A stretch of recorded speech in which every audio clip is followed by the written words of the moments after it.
So, why are personal relationships good? According to the USTA, positive relationships among teammates and coaches create a setting that encourages athletes to fight that little bit harder than they perhaps would otherwise.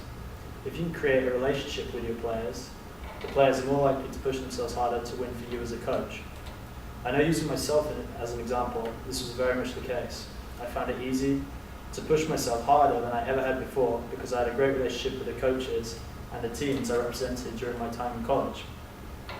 The value of strong relationships between coaches and athletes is often devalued and replaced by coaches who prefer to impose strict rules and discipline upon their players. I think, and my research would suggest, this should be the complete opposite. Understanding.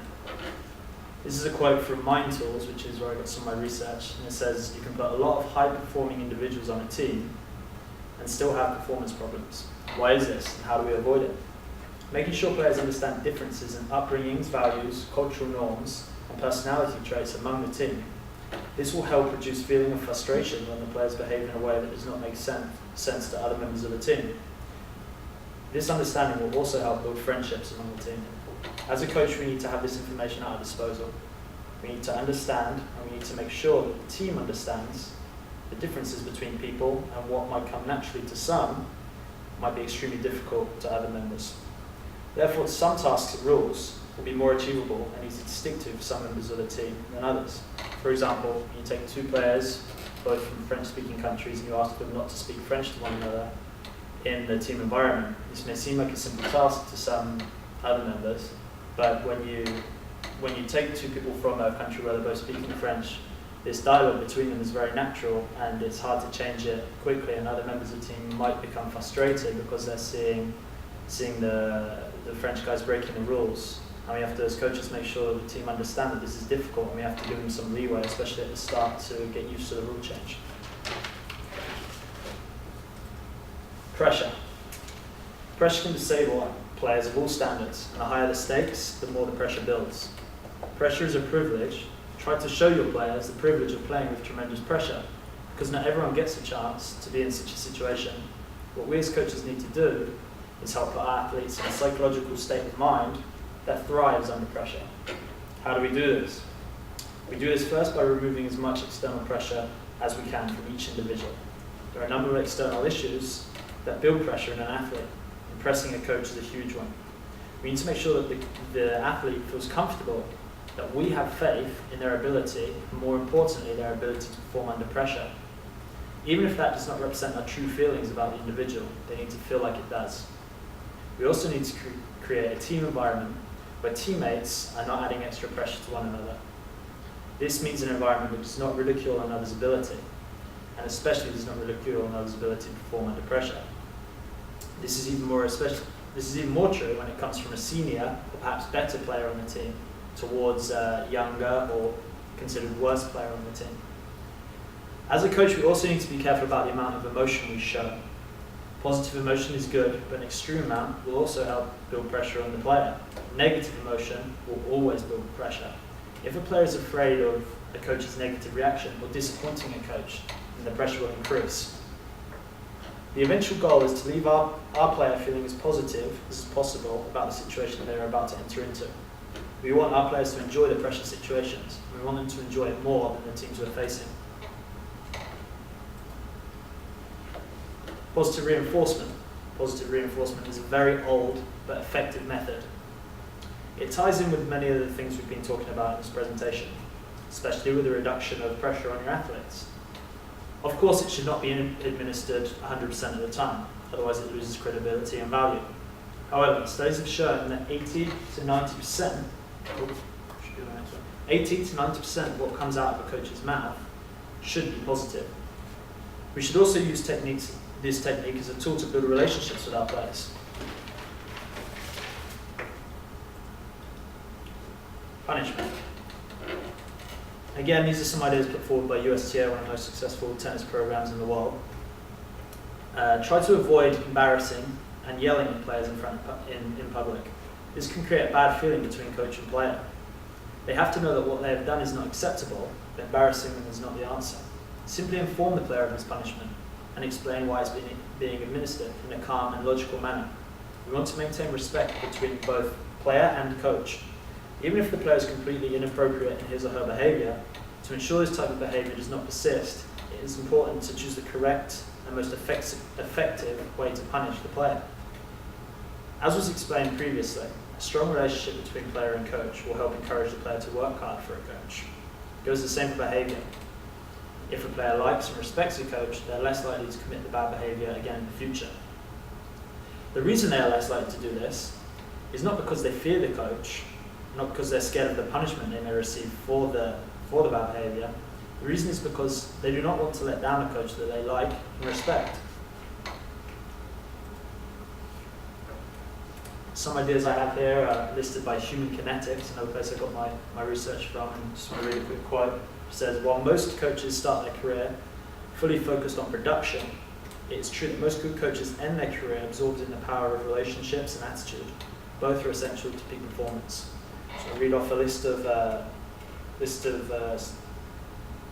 sentences they have as important ways to build relationships.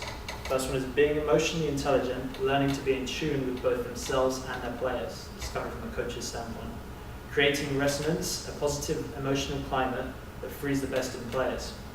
Preventing dissonance by planning, organising, and behaving in a way that minimises negatives. Communicating sensitively, knowing that when leaders speak, their words and actions have a strong emotional impact on the team. Engaging players by creating a motivational coaching environment that recruits players to the cause. Providing emotional leadership by guiding the players' feelings through the emotional roller coaster of a season. Paul Barron, a goalkeeping coach for Newcastle United soccer team, is an advocate of relationship coaching and once described his philosophy as, they forget what you say to them, they forget what you do with them, but they never forget how you make them feel. Now this section is about the we, not me attitude. To convince a group of young athletes to get on board with this motto is especially difficult in tennis. Tennis players who are used to primarily playing for themselves rather than being part of a team before they came to college. A lot of players come into college tennis with an attitude that if they keep winning, but the team loses, they're still happy. We have to find a way to get them to buy into the feeling that a win for yourself means nothing unless the team wins. There are a variety of different ways possible to get an athlete to think this way. Firstly, we have to recognise that some people get on board with it very quickly and others take more time. As I've emphasised throughout this speech, building relationships among the team and the coach is vital and will be vital for achieving success in this area also. Creating respect between everybody will certainly help. There is no need for the military and perhaps more old school approach of yelling at everyone. Once you've got players to buy into this approach, that the team is more important than their own individual performance, the next difficult step is to maintain it.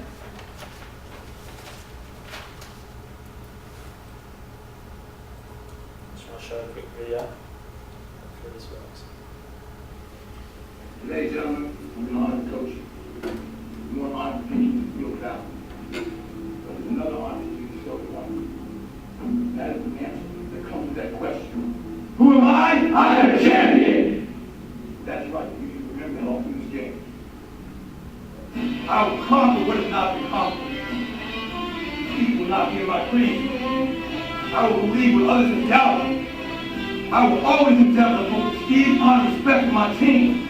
I train my mind and my body will follow. Who am I? I am a champion. I will acknowledge the fact that my opponents do not expect me to win. But I will never surrender. Weakness will not be in my heart. I will look to my surroundings and to those who have brought me to this world and those who have trained me, and I will draw strength from them. Who am I? I am a champion. I will practice so often to feel the battle, and I will move in everything I can do. And I will reach my field of battle at any means at my disposal. And when I get there, I will rise violently. I will rip the heart from my enemy and leave it bleeding on the ground, because he cannot stop me. Who am I? I am a champion. To my side, I have comrades. Comrades that have been through me through thick and thin, through sacrifice, through blood, through sweat, through tears. Never will I let them fall. Never will I let them down. And I will never leave them behind. Because our opponent does not know my heart. Who am I? I am a champion. one will deny me. No one will define me. And no one will tell me who and what I am. It's in me. Belief will change my world. It is through consciousness, through consciousness. It put me on the moon. And it will carry me through this battle. Who am I? I am the champion. Defeat, retreat, those are not in my words. I don't understand those definitions. I don't understand when things go wrong. I don't understand mistakes. Like you understand this.